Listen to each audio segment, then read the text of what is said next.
right. Good afternoon, everyone. I'm going to start with a travel announcement.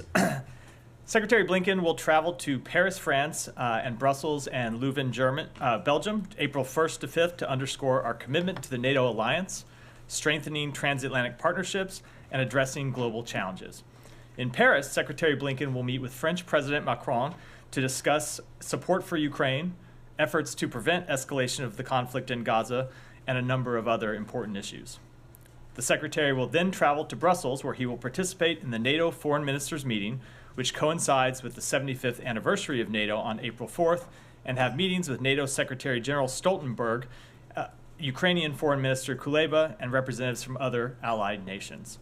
While in Brussels, Secretary Blinken and USAID Administrator Power will also join a US-EU trilateral meeting with Armenia, together with European Commission President von der Leyen and Armenian Prime Minister Pashinyan, regarding US and EU support for Armenia's economic resilience as it works to diversify its trade partnerships and address humanitarian needs. In Leuven, Belgium, Secretary Blinken will participate in the 6th US-EU Trade and Technology Council meetings, emphasizing our shared dedication to innovation and economic collaboration. As part of this visit, Secretary Blinken will explore the innovative initiatives at IMEC, a Belgian semiconductor research center. And with that, Sean, want to start us? Sure. Can I just maybe start with a quick question on this? The Armenia meeting is probably not the first question you're expecting. Yeah. But it's purely Armenia, not Azerbaijan. Correct. Purely Armenia meeting. Okay. And do you expect the issues with Azerbaijan to come up? I suppose it's always possible it could come up on the margins of the meeting in that type of conversation, but that's not the focus of the meeting. The meeting in Brussels is to focus on Armenia's economic resilience as it works to diversify its trade partnerships and address humanitarian needs. Okay. Switching to Gaza, dissent in the State Department. One, of course, you've seen the statement by a State Department employee, if that's the terminology, who quit over the policy in Gaza. Do you have any reaction to the resignation broadly and more generally about how State Department employees can express dissent? Yeah, a few things. So one, just a factual note on the point about employees. So she was a fellow at the State Department. My understanding, had just finished the first year of a fellowship that could have gone for 2 years and did not exercise her option to return for a second year as a fellow. With respect to dissent at the State Department, so there is a broad diversity of views inside the State Department about our policy with respect to Gaza, just as there is a broad diversity within the State Department about our policy in a number of important foreign policy issues, as there is a broad diversity of views and opinions throughout American society about this issue and others. What we try to do in the State Department, what the Secretary has instructed his team to do, is to make sure that people have an opportunity to make their views known. He wants to hear them. He reads dissent cables when dissent cables are authored on any issue. He meets with employees who have a broad range of views. He listens to their feedback and he takes it into account in his decision making, and he encourages other senior leaders in the department to do so as well. And that's what he will continue to do, and what we will all try to continue to do, because we believe that actually listening to dissent informs better decisions. Having decisions challenged helps us make better ones in the future. So it's something that we will continue to encourage and support. I mean, to expand on that, I mean, is it helpful? What does it say about U.S. policy to have an employee or a contractor resign? Is that something that you think is fine if somebody disagrees with the policy? I think everyone can make decisions for themselves about what they're going to do. One of the things I would note, even in the first story that I read about this, the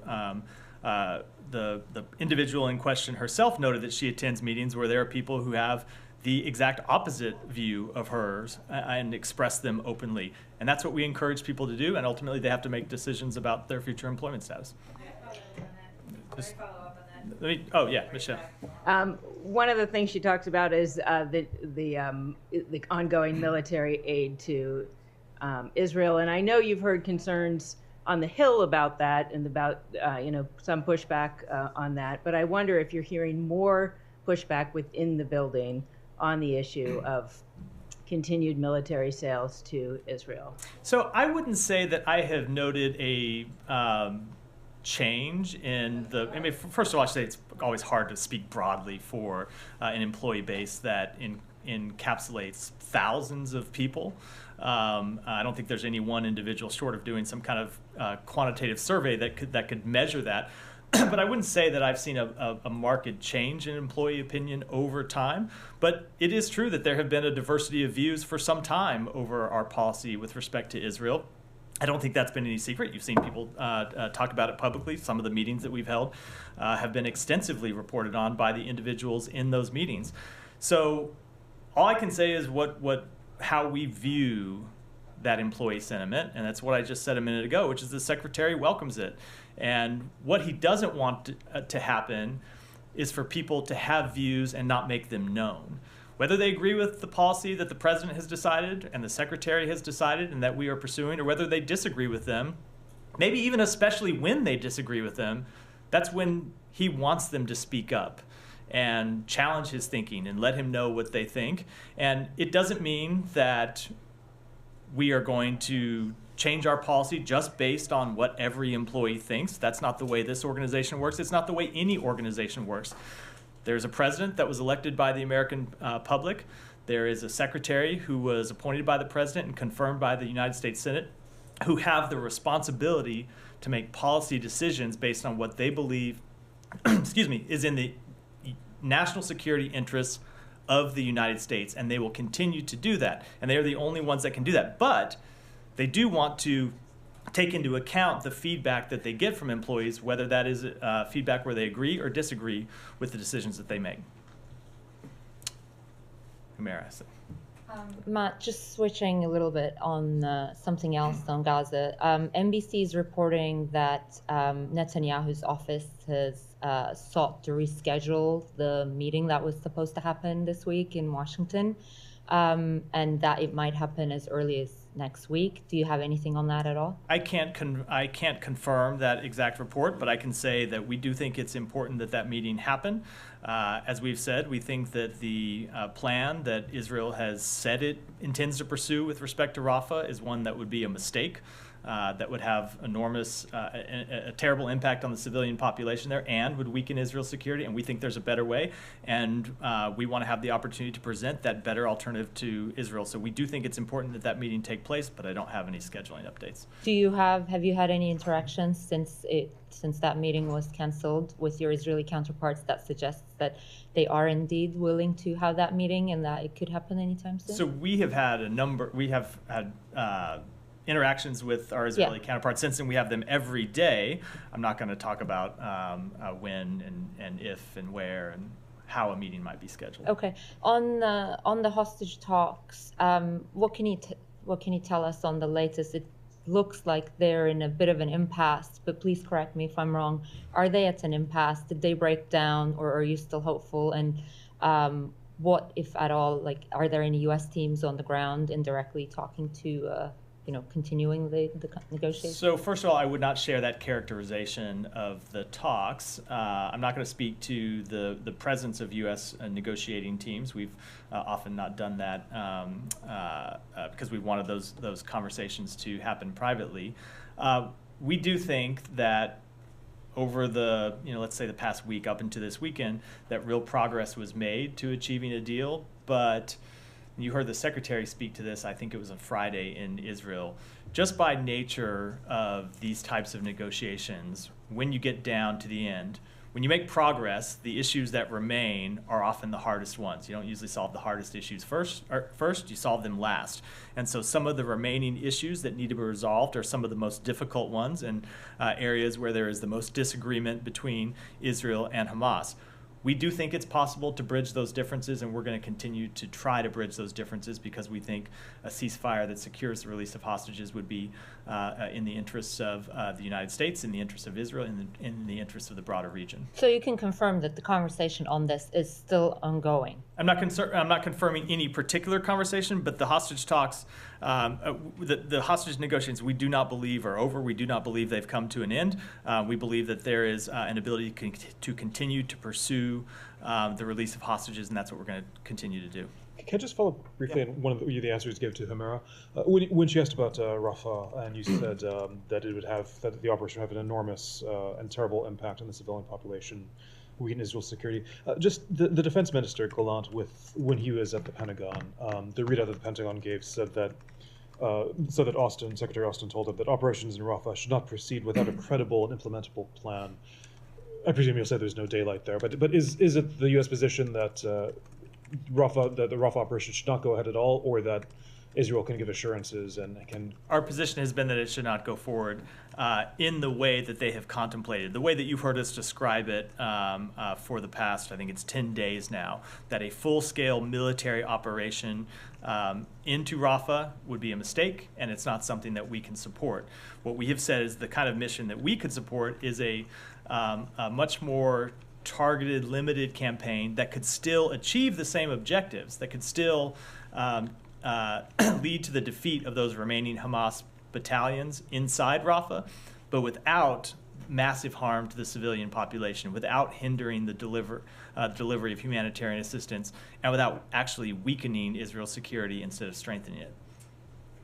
To follow up on that, and this might be more of a DoD question, but you do believe that a more limited campaign could take out those 4 battalions? We do. We do. And has Israel given any indication that they share the thinking that this is a possibility? So I'm not going to, I think you mean with respect to the plan that we, so we haven't actually presented them that plan in any kind of detailed way. That's the meeting that was supposed to be happening today, tomorrow, that was canceled. So it's hard to I think hard for them to react to something which they have not yet fully seen. And then separately, last week on Friday, when the Secretary was in Israel, it was announced that Ben-Gvir's coalition would be annexing additional land in the Jordan Valley in Palestinian territory. Do you have any response to this? So we have been very clear about this matter. We've been unequivocal. Number one, the Israeli government settlement program is inconsistent with international law. And number two, settlement expansion only serves to hinder the prospect of real peace and security for Israelis and Palestinians. This is, there's something similar to the point I was making with respect to a full-scale Rafah campaign. The expansion of settlements doesn't just harm the Palestinian people. We think that ultimately it makes Israel less safe. It makes Israel weaker, not stronger. It hinders the kind of further integration into the region that is ultimately the best path for long-term security to Israel. So we have made that quite clear to them. We've been very direct and candid about it in our conversations with them. And of course, we've said the same thing publicly, and we'll continue to do that at the highest levels of our government. Go ahead. Just one thing on the dissent, and we've talked about it quite a bit over the last months, but you say that the Secretary takes it very seriously and listens to it and all that, but we have seen no change in U.S. policy in a way that shows us that dissent or that feedback or that disagreement is taken into account. So I'm just wondering, what is the point of the whole channel? And the Secretary listens, and we've all reported about various listening sessions between mid-level or more senior officials with the Secretary, more junior officials. If it's being heard, but if it's not taken into account in the policy at all, then don't you think it's a little bit pointless? So I would disagree with that completely. It is taken into account in the policymaking process. The Secretary has heard things in those meetings that he takes on board and that influence his thinking and that he brings to bear in making policy decisions. Now, if what you mean is, are we going to execute a complete reversal of the policy we implemented, or are we going to implement exactly some of the policies that the people in these meetings have called for? That's not that's not how this process works. That's not how government works. No, I don't think that's anyone's expectation. That's not how any organization works. I dare say any of the media organizations in this room, if reporters go to their bosses and offer feedback, and the bosses say, well, that's a good point, we're going to take that to bear, but on the larger policy, this is the decision that we have made. You're doing a long rant on something that I didn't suggest, but do you have any examples on, any Any changes? I will I'm say, genuinely curious. Yeah, I will say with respect to any number of issues, with respect to the delivery of humanitarian assistance, we have heard good ideas from people inside the building who have come and offered constructive feedback, and we have implemented those. So- now there are people that when you say if the idea is that to the United States to cut off support for Israel, that's just a fundamental policy disagreement. So when you see people who offer interviews that say we want the United States to stop supporting Israel's right to defend itself, that's not something the Secretary agrees with. It's not something the President agrees with. And ultimately, they are the ones who have the responsibility of making those decisions. And so we want to listen to the feedback, but ultimately it's only the President and the Secretary who can make those decisions that they were elected and appointed and confirmed by the Senate to do on behalf of the American people. So we want to hear the feedback. We'll take in and on humanitarian aid, you're saying you've actually heard out some of your more junior staffers and like the dissent from the administration, and that actually helped you pressure Israel more that perhaps you wouldn't have otherwise? It's not a question of pressuring Israel more. It's the question of taking good ideas from people and incorporating them into the policies that we're implementing. Thank you. Thank you, Matt. On Jennifer's point on the land expropriation that Israel just did in the Jordan Valley, now that they expropriated or stole, whatever you want to call it, 8,000 dunams, which is roughly 2,000 acres. Now, this may be somebody's backyard in Texas, but the West Bank is a big chunk. It's a huge piece of land. And also, not the same amount, but the similar amount in Bethlehem. Now, I know you express time and again, your displeasure with these actions, but really the Israelis never take your displeasure into account. Would you agree with that assessment that they have not once retreated and said, okay, the Americans are upset, so I'm going to cancel these plans? So I will say that we have a fundamental disagreement with the Israeli government over this issue, and we have made that quite clear. Yeah, but okay, you make it very clear, but beyond making it clear to them, because I'm sure they understand your position, they have understood it for decades. What are you willing to do to put some leverage? I mean, a word that has been really overused. Some leverage into your sentiments. So you make a good point in your question, Saeed, which is this has been an issue on which the United States and the government of Israel have disagreed for decades, and it is an issue that a number of administrations of both parties have pressed the government of Israel to take action on. And we will continue to do that, and we will continue to be clear about what we think about these actions. And ultimately, it's why we will continue to pursue an effort to establish an independent Palestinian state and resolve these longstanding questions, so you don't have this decades of encroachment in the West Bank that are bedeviling the Israeli government, bedeviling the Palestinian people, and ultimately making peace more difficult.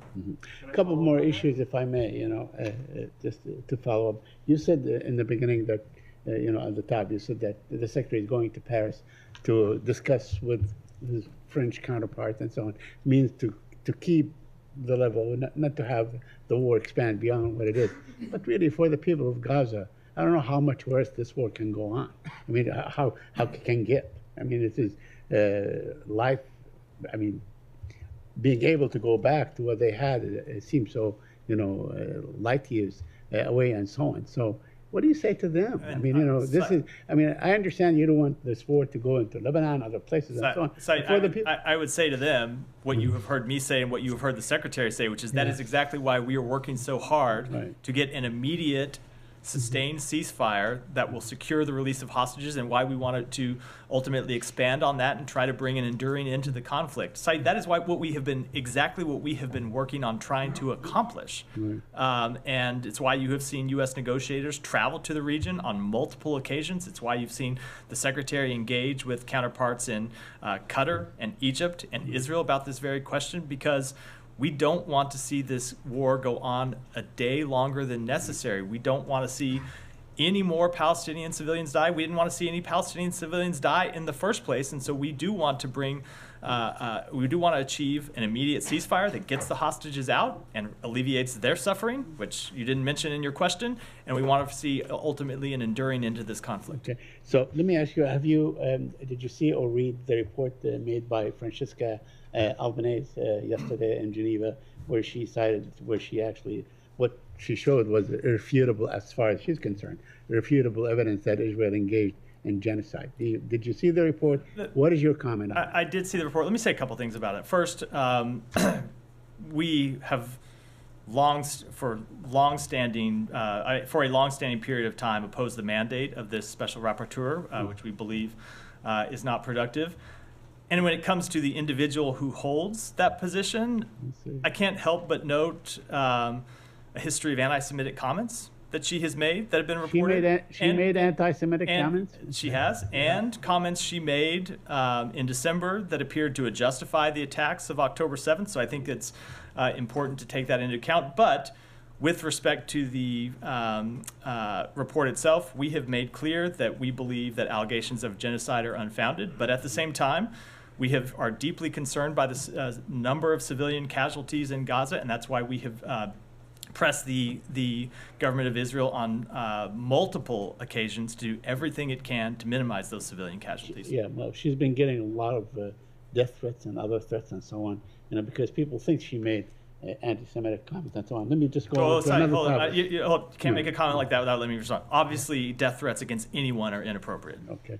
All right. Let me ask you also about you're talking with the Israelis about a different way of going after the operatives or leaders of Hamas and Rafah rather than a full-scale invasion. I mean, two things on this.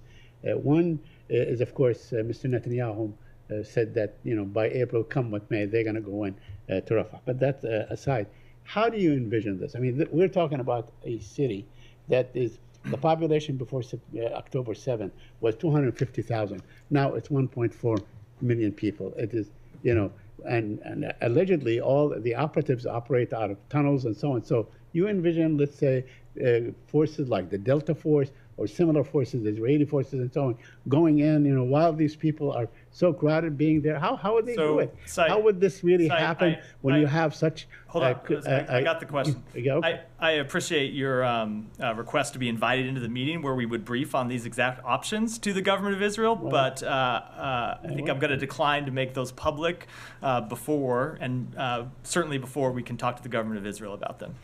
Thank you. Alex, go ahead. Thank you. A couple of questions about the trip, going back to Armenia trilateral meeting. You probably have seen the Azeri reaction this morning in response to yesterday's comments. They called it dividing, quote unquote. They said the US and the EU might share responsibility for potential escalation following this meeting. What was your reaction? I have to follow up. I obviously would not agree with those comments. The focus of this meeting is on economic resilience to help Armenia diversify its trade partnerships and address humanitarian needs. I fail to see why that would be escalatory or would be of concern to any country in the world. Can you walk us through what went into the decision to establish this trilateral format? How much of Armenia's decision to stay away from Russia and to pursue the EU pathway triggered this meeting? I don't have any further comment other than what I just said. And on the Paris leg of the trip, you might have seen the Bloomberg's report this morning that the U.S. has been angry at President Macron over his statements, to send Western troops to Ukraine. Do you have any reaction? Will that be discussed between the Secretary and President Macron? I don't have any reaction to that report, and I'm not going to preview the meeting in detail, but of course we have made clear that the United States is not going to send any troops to Ukraine. And finally, on Russia, I know I am beating the dead horse. And I should add that, of course, that President Macron is the head of a longtime ally of the United States. We work productively with him on a number of matters, including support for Ukraine. On that point, is it about the U.S. objecting sending American soldiers to Ukraine, or are you objecting? I don't even know Western what soldiers altogether? I haven't read the report you're talking about. I don't know who I'm guessing anonymous officials quoted is, so I'm certainly not going to comment on it. Fair enough. And finally, on Russia, I know I'm beating the dead horse here, but do you have any reaction to Zakharova's latest comments today? She, doubled it down. She said the U.S. actually created the West has created the ISIS. your initial rejection of Ukrainian involvement to Moscow concert was too soon, was suspicious, and she said that she has extremely hard time understanding how ISIS could conduct that sort of terror. So I've seen those comments, as well as comments from President Putin, as well as comments from others claiming that any host of countries were behind this terrorist attack, and I think it's clear that these claims are categorically false. I think the Russian government knows that the claims are categorically false. Ukraine wasn't behind these attacks. The UK wasn't behind these attacks. The United States wasn't behind these attacks. In fact, the United States warned Russia about the possibility of these attacks in advance because we wanted to see that if the attacks could be averted and ultimately prevent a loss of life from the Russian people or by the Russian people. So I would say that these comments from multiple Kremlin officials are irresponsible, they're cynical, and it's just another example of President Putin and the rest of his team exploiting a national tragedy to try to justify the illegal war against Ukraine. Thank you. Go ahead. Hey, thank you so much, Matt. I will go back to the UN Security Council resolution, which was adopted Monday. Yesterday, you said it should be implemented, but at the same time, you're also saying it's non-binding. So I don't understand. Can you explain how this resolution will be implemented while you are calling it non-binding? Oh, sorry. Sorry. Can you say the last part because I interrupted you and then walked all over your words. So how this can be implemented? implemented while you are calling it non-binding?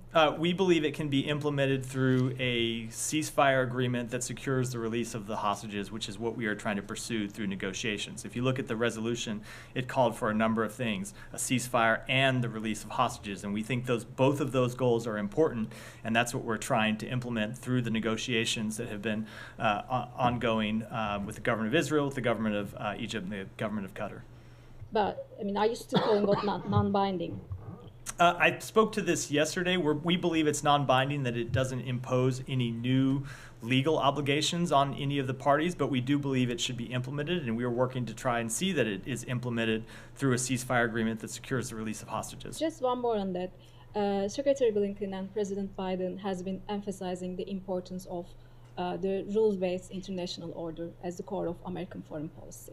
And, the core of the rules-based order is the UN Security Council resolutions, which essentially represents the international law. So do you think calling a UN Security Council resolution non-binding contradicts with your commitment to rules-based order? No, and I think if you look at exactly what we have meant by those comments, we're just offering an exact legal definition of what the resolution does and does not impose, but it does not change our belief in the importance of the UN Security Council resolution or the UN Security Council, and our belief that UN Security Council resolutions should be implemented, including this one. Including this one and the previous ones, like all the UN Security Council resolutions. With respect, yes, of course, all of them. Follow-up? If you're referring to ones that we vetoed, obviously we don't believe those did not pass the UN Security Council. Yeah. On the issue of non-binding, is it the view of the administration that UN Security Council resolutions in general are non-binding? I mean, every time North Korea does something, there's always a statement that North Korea is out of compliance with UN Security Council resolutions. Should the North Koreans read what's happening here and say, well, this is just no, there are different types of UN Security Council resolutions. There are some UN Security Council resolutions that impose direct binding obligations in the parties. And if you look at the sanctions resolutions that have, which are the ones that I think you're speaking to with respect to North Korea, those impose direct obligations on the parties. And then there are different kinds of resolutions like the one yesterday, which do not impose direct obligations, but we very much believe should be implemented. Michelle, go ahead. Yeah, on Israel and Hezbollah, the tension and the fightings are escalating between both of them. Are you still hopeful that there will be a diplomatic solution for the situation there? We do still want to see a diplomatic solution. It's something that we have pursued. We believe that preventing escalation is of utmost importance, and we will continue to work towards a diplomatic resolution that would allow Israeli and Lebanese citizens to return to their homes and live in peace and security. Thanks. Yeah. I want to go back to Gaza, Matt. There's been a lot of questioning and talking about getting food and water into Gaza, but there is also a shortage of medicine and shortage of hospitals. According to WHO, only 2 of the 36 hospitals in Gaza operates at limited capacity, and other 10 partially operating. One day they operate, 3 days they don't, something like. Do you have any updates on the efforts to address this issue? So if you look at I'm not trying to quibble with the first part of the question, but if you look at the way I've talked about it from this podium, I often talk about the need of getting food and water and medicine in, and the Secretary has talked about that too. And it's also been a focus of our diplomatic efforts, and it's been a focus of the work our team has done on the ground, is try to get not just food and water, but medicine in. And it's something we've coordinated with a number of countries are. I would say in addition to those hospitals, of course, the UAE is operating a field hospital in Gaza to provide medical assistance to those who need it. It continues to be a focus of our diplomatic efforts. We want to see medical supplies get in. We want to see hospitals open and operating and able to treat patients who we know very much need it. We know the conditions under which doctors are working right now are extreme and incredibly difficult, and they're making extraordinary sacrifices to deliver life-saving treatment to people who really need it, and in many cases don't have anywhere else to go. So we will continue to support that work and do everything we can to see that it be expanded. Thank you. Yeah. Sure. Niger. The Nigerian government just today said that they met with the U.S. Ambassador Fitzgibbon, and that she laid out a timeline, some logistical timeline, or logistical information on how U.S. troops would be withdrawn. And this is, of course, comes a day after the junta leader spoke with Putin. Do you have any update on Niger and whether this? I don't. Only that you saw us say over the past 10 days or so, almost 2 weeks now, that we would be in touch with the transition authorities to seek clarification and discuss next steps, and we have been having those conversations, but I don't think it would be productive for me to read them out publicly. I mean, is that false, what they're saying? Again, I don't want to get into what, from our perspective at least, are private diplomatic conversations. Okay, so the troops are, for the moment, the troop situation is the same with the U.S. It is the same, and of course, with any, I say broadly the same. With respect to any specifics, I would refer that to the Pentagon. Just a couple of other issues. Do you have anything to say about Togo, the new constitution, and the crackdown on opposition? I think I'll have to take that one back. Sure. But I'll try a different one though. Completely different part of the world. Burma/Myanmar. Another junta, the junta chief there was saying, I believe it was today, that it's going to be difficult to hold elections because of insurgencies around the country. Does the U.S. have anything to say about that? Let me take that. I haven't seen that specific comment, so let me take it back and get you a comment. Go ahead. Yeah, my question is about China, the Chinese regime. So there's been a string of recent bomb threats that the FBI is investigating, and a mass shooting threat against New York-based Shenyun Performing Arts.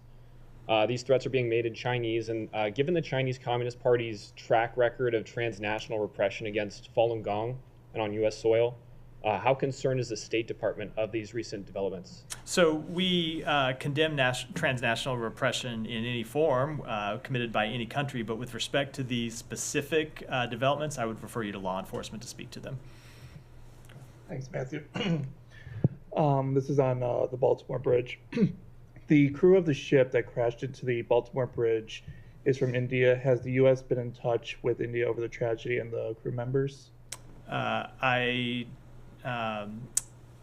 do not have any update on that. I'll have to get. I can say that the Office of Foreign Missions is generally continuing to monitor the situation and will reach out directly to any foreign missions should we receive information about their citizens being affected. But with respect to any one country, I don't have an update. And there were at least 3 foreigners who were members of the crew doing maintenance on the bridge when it collapsed. One was from Honduras, and according to Mexico's president, 2 from Mexico. Can you confirm that one of the workers was or is from Honduras, as reported by the New York Times? Has state been in touch with the countries of those workers, including Honduras and Mexico, and does state have any information on the nationalities of the crew members? So we are aware of the reports that some of the individuals on the bridge were from El Salvador, Guatemala, Honduras, and Mexico.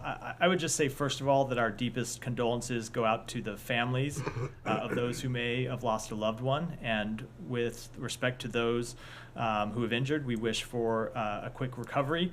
And as I said, the Office of Foreign Missions is continuing to monitor the situation. We'll reach out directly to any foreign missions should we receive information about their citizens, but I don't have specific updates to offer. Thank you.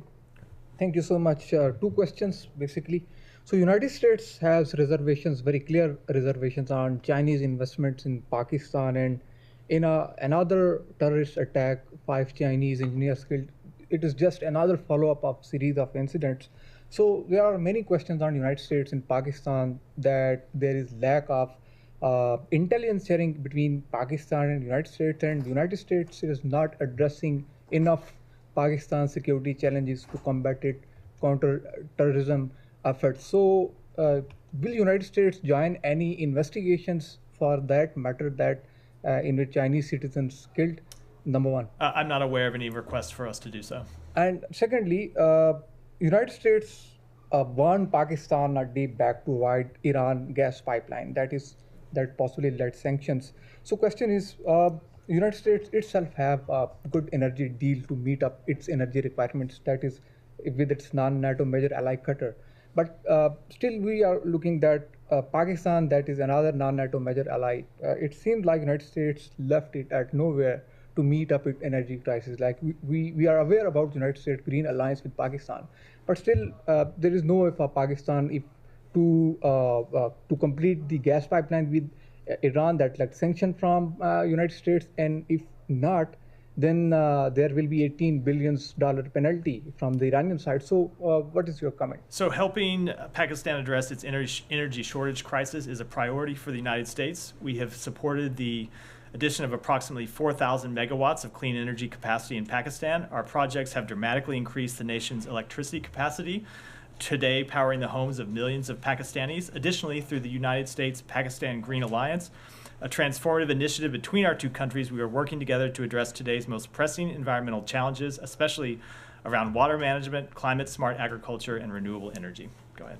Thank you, Matt. What is your response to India's summoning of the U.S. diplomat over comments regarding the arrest of Delhi's Chief Minister Kejriwal? And how do you view the recent political turmoil in India, including the freezing of the opposition party's bank account, as the Amnesty International described the situation?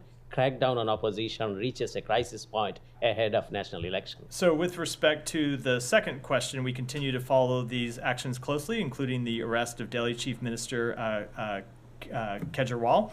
We are also aware of the Congress Party's allegations that tax authorities have frozen some of their bank accounts in a manner that will make it challenging to effectively campaign in the upcoming elections.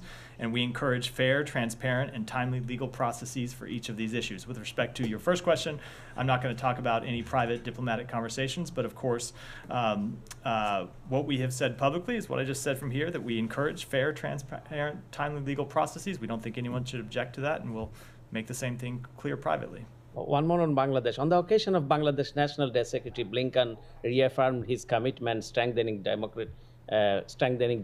democratic governance and promoting human rights in his statement. So could you please give us a sense what step the Biden administration may take, considering the country is led by an authoritarian prime minister and people are suffering due to absence of democracy and the rule of law? So I don't have any specific steps to preview with respect to Bangladesh, but we have made clear since the outset of this administration that the promotion of democracy is one of the top priorities for the president, and Secretary Blinken said it's, of course, one of his top priorities. So we continue to make clear in our conversations with the government of Bangladesh, and you, of course, you and I engaged on this matter quite a few times in the lead up to the election, that we wanted to see free and fair elections, and we will continue to support free, full, open democracy in Bangladesh. Thank you.